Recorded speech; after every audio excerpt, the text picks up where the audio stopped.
안녕하세요. 오늘은 우리 고려 경제, 지금까지 좀 정치했었죠. 이번에는 경제제도와 산업에 관해서 첫 번째 시간으로 토지제도와 수취제도에 관해서 한번 살펴보도록 하겠습니다.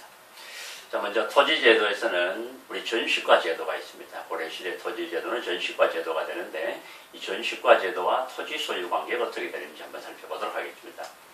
먼저 전시과 제도라고 하는 것은 관직 복무와 직역의 대가로 관료들에게 수도권을 지급하는 것이 바로 전시과입니다. 그리고 이 제도는 어떻게 운영되냐 그러면요, 관리의 지위에 따라서 18등급으로 나누게 됩니다. 그리고 거기에 따라서 공물을 거둘 수 있는 전지와 그 다음에 땔감을 채취할 수 있는 시지를 지급하게 됩니다. 그래서 이것을 전시과라고 하게 됩니다. 근데 이 전시과 제도는요, 세습이 불가능합니다.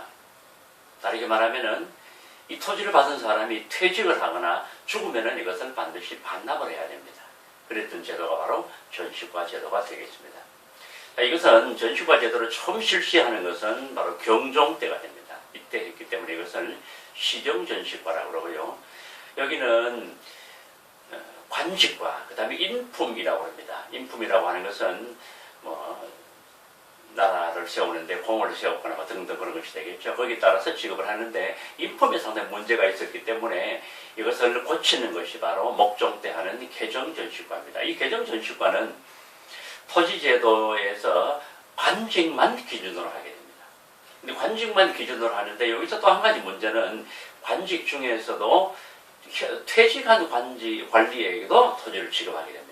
그래서 이것을 문종 때 다시 고치게 되는데 그것을 경정전시과라 합니다. 이 경정전시과에서는 위에서 설명했듯이 퇴직하면 국가에 반납을 해야 됩니다. 그래서 현직 관리들에게만 지급하는 토지가 바로 이 경정전시과가 됩니다.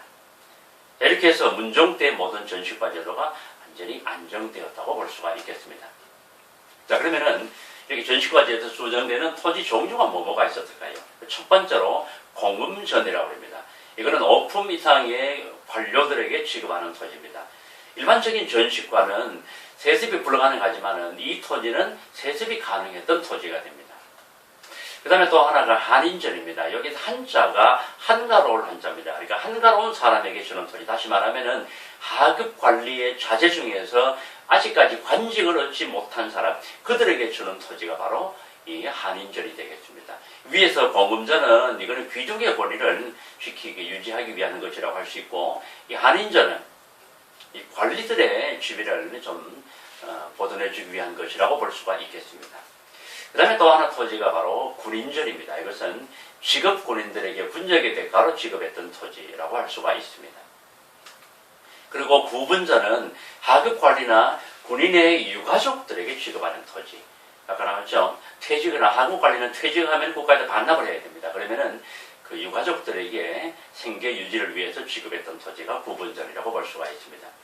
그 다음에 기타 이런 토지 외에 왕실의 경비를 충당하기 위한 내장전, 그 다음에 중앙이나 지방이 되겠는데 관청의 경비를 충당하기 위해서 공회전, 그 다음에 사원, 절에 지급했던 토지를 우리가 사원전이라고 할 수가 있습니다. 이런 토지가 있었고요.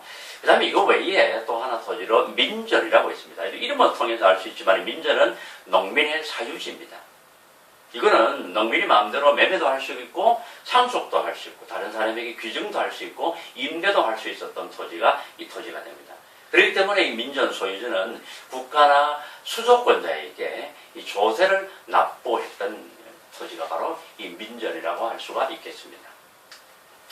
자, 그 다음에 이 전시과 제도는 처음에 이제 실시를 되다가 문벌 귀족들이 토지를 독점하고 또 이것을 자꾸 세습하는 토지가 늘어나게 됩니다.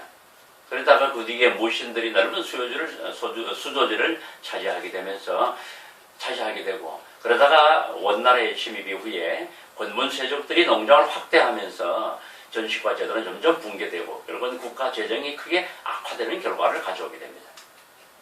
이렇게 되자 고려 말에 신진 4대부들이 토지 제도를 개혁을 하게 되죠. 그래서 결국은 이 전시과 제도를 폐지해버리고 그 다음에 과전법을 시행해가지고 새로운 토지 제도를 운영하게 됩니다. 자, 그 다음에 두 번째는 수취제도입니다. 세금 거두는 제도가 어떻게 될까요? 나라에서 세금을 어떻게 거두었을까라고 하는 것이 됩니다. 먼저 고려에서는 그러면은 국가의 재정을 담당하던 관청은 뭐가 있었을까요? 그래서 바로 첫 번째는 호부가 있었고요. 그 다음에 삼사가 있었습니다. 호부는 이제 육부 중에 호부가 되겠죠. 부서, 그 다음에 삼사가 있었습니다. 그리고 이 수치제도를 제대로 운영하기 위해서 양안과 호적을 작성했습니다. 여기서 안이라고 하는 글자는 장부 혹은 대장을 말합니다. 여기서 양이라고 하는 것은 토지를 말합니다. 그러니까 양안이라는 얘기는 토지의 여러 가지 뭐 소유주라든가 면적 이런 것들을 적어놓은 그런 토지 대장이라고 볼 수가 있죠.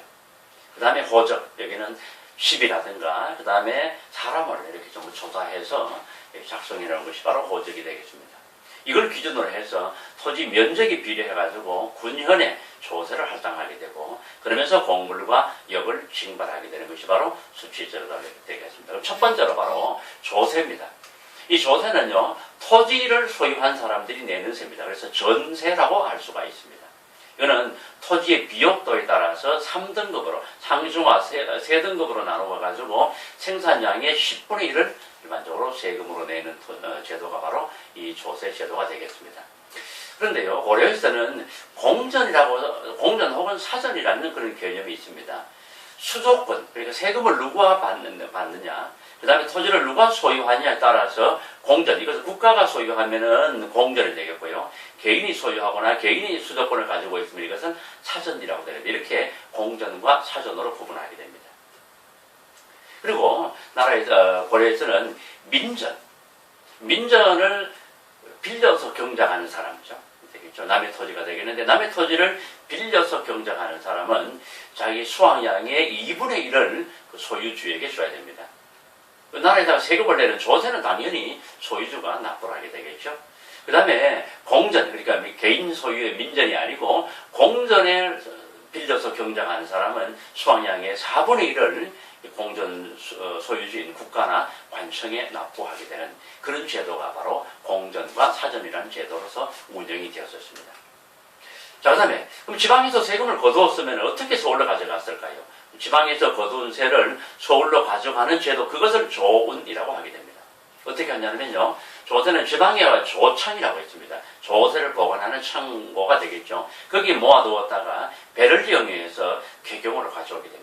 개경으로 가져오면은 개경의 좌창이라고 해가지고 이것은 주로 왕족과 관리들의 녹봉, 요즘 말하는 월급이 되겠죠. 녹봉으로 지출하는 그런 좌창이 있었고, 그 다음에 국가의 여러 가지 행사의 비용이라든가 뭐 이런 데 필요한 것을 보관하는 그런 우창이 되겠는데 그것으로 이제 운송을 하게 됩니다. 이러한 제도로 바로 우리가 조운이라고 할 수가 부르게 됩니다. 자, 그 다음에 조세 말고 또 하나가 바로 공납입니다. 공납은 지방의 특산물을 납부하는 것을 공납이라고 합니다. 이거는 관청에서, 중앙관청이 되겠죠. 관청에서 필요한 공물을 9년별로 할당을 합니다. 예를 들면 안동 얼마 내라, 그 다음에 뭐 전주는 여기서 뭐가 특산물이니까 얼마를 내라, 대구는 어떻게 내라 라고 이것은 9년별로 할당을 하게 됩니다. 그러면은 할당을 받은 9년의 향리가 중요한 것인데요, 집집마다 여기입니다. 집집마다 이것을 수취를 하게 됩니다. 그러니까 집을 단위로 수취했다고 할 수가 있습니다. 그리고 여기 공납의 종류에는 크게 두 가지가 있는데요, 매년 그냥 해마다 내야 되는 그런 상공이라는 제도가 있었고요. 그 다음에 필요할 때마다 국가에서 거두어가는 그런 별공이라는 것으로 나눠볼 수가 있습니다. 그런데 이 공납에도 많은 문제가 있었는데요, 별공이 수시로 증가합니다. 필요할 때마다 납부하라고 하는 것이 별공인데 1년에 뭐 한두 번이 아니라 뭐 수시로 내라고 합니다. 이거 별공이 너무 많아져 버립니다. 거기다가 세력가들이 중간에 폭리를 취해가지고 지방향유와 백성들이 엄청 고통을 당하게 되는 그런 문제가 발생하는 것이 바로 공납이 되겠습니다. 일반 농민들이 부담해야 되는 것이 조세와 공납이고 또 하나가 뭐냐 그러면 바로 역이라고 하는 것입니다. 역. 이거는 시대에 따라 조금 다르기도 합니다만 일반적으로 16세에서 59세 혹은 60세가 되는데 16세에서 59세의 정남에게 노동력을 징발하는 것이 이게 바로 역이라고 할 수 있습니다. 여기는 크게 두 가지가 있습니다. 하나는 요역, 이거는 일하러 가는 겁니다. 궁궐이라든가 관청 또는 사원 건설에 동원되는 것을 바로 요역이라고 합니다.